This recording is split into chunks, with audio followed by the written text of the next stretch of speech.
आज बात करने जा रहे हैं स्वरमेल कलानिधि ग्रंथ के बारे में। स्वरमेल कलानिधि ग्रंथ 1550 में किसने लिखा था? रामामात्य ने, है ना। और रामामात्य विजयनगर के क्या थे? महामंत्री थे। तो विजयनगर पे उस समय पे किसका शासन था? सदाशिव, है ना। तो ये सदाशिव के राजाश्रय में थे और उनके क्या थे? महामंत्री थे, है ना।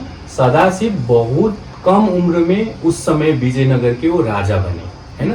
तो उनके पास ज्यादा अनुभव नहीं था और विजयनगर के अनुभवी इंसानों में से एक कौन थे? रामामात्य थे। तो रामामात्य ने विजयनगर का जो बेस है या मतलब उसके मतलब आर्थिक उन्नति के निमित्त क्या क्या कर सकते थे, वो सारी चीजें किसने किया है? रामामात्य ने किया है ना। तो ये जो हम लोग जो ग्रंथ पढ़ने जा रहे हैं स्वरमेल कलानिधि, यह कर्नाटक संगीत पद्धति का क्या है? सर्वप्रथम उपलब्ध ग्रंथ है, जिसमें क्या है 5 अध्याय या प्रकरण है। कितने प्रकरण है? 5, है ना।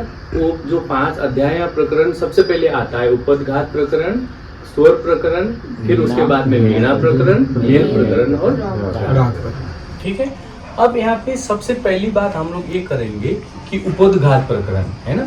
जिस तरीके से एक हम लोग जैसे बुक कोई लिखता है ना, तो उसमें क्या दिया होता है? विषय सूची वगैरह दिया होता है, कंटेंट दिया होता है कि हम उस बुक के अंदर क्या क्या चीजें हम जैसे पाठ्य वस्तु भी बोल सकते हैं ना उसको, है ना।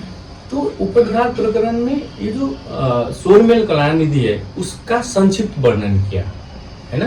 तो कि मतलब कितने स्वर हैं, है ना, और कितने मेल हैं, कितने राग हैं, ये सारी चीजें, है ना।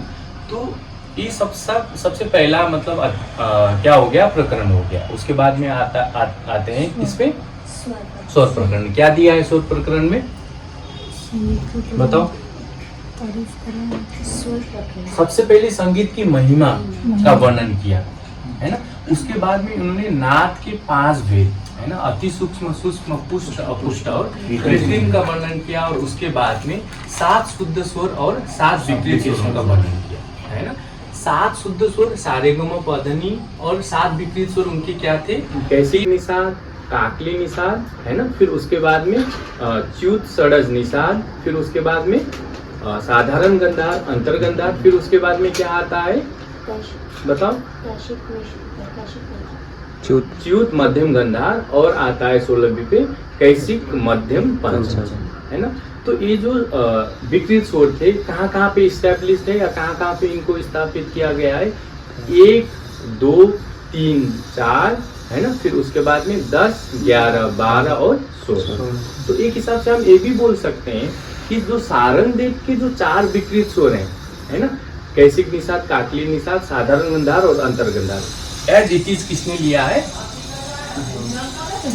रामामात्य ने लिया। और जो सामा प जो 4 श्रुति वाले स्वर हैं, सा की कौन सी श्रुति पे स्टैब्लिश है? 4 पे, है ना। 4, 13 और 17 पे। तो उनसे एक श्रुति कम यानी 16 और फिर 12 और 3। ये जो 3 और विकृत स्वर हैं उनको रामामात्य ने क्या किया है? है ना, वहाँ पे उन्होंने स्थापित किया। यहाँ पे हम थोड़ा सा ये बात करते हैं कि रामामात्य जो विकृत स्वर बता रहे हैं वो सारंगदेव के बेस पे बता रहे हैं।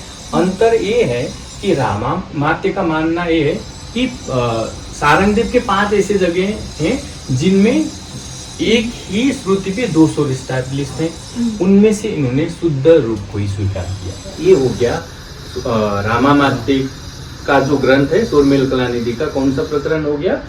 स्वर। इसके बाद में आते हैं वीणा प्रकरण में, है ना।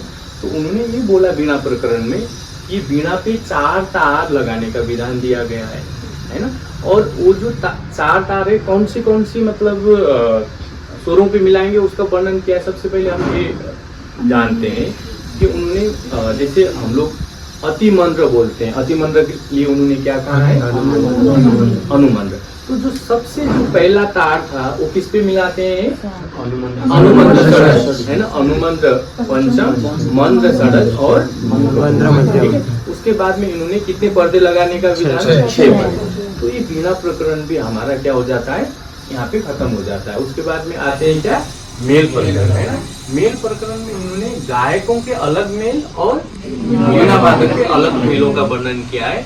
गायकों के कितने मेल हैं? 20 और वीणा वादक के कितने मेल हैं? 15।